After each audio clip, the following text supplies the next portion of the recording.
હજુ આગામી 6 દિવસ અગન વર્ષામાં શેકાવા માટે અમદાવાદના નાગરિકો થઈ જજો તૈયાર। 6 દિવસ સુધી અમદાવાદમાં ગરમીથી રાહત મળવાના કોઈ સંકેત નથી।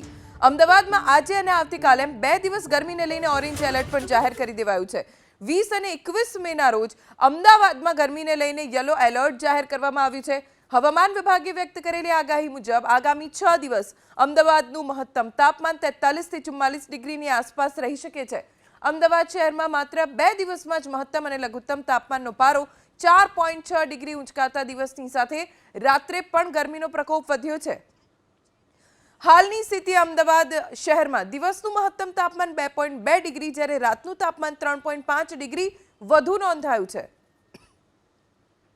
વાત અમદાવાદની કરીએ તો અમદાવાદમાં છેલ્લા 2 દિવસથી તાપમાનનો પારો 44 ડિગ્રીની આસપાસ રહ્યો છે અને આ પારો હજી નીચે નથી જવાનો। હજી કેટલીક ડિગ્રી તાપમાન વધશે તેવી આગાહી હવામાન વિભાગની છે।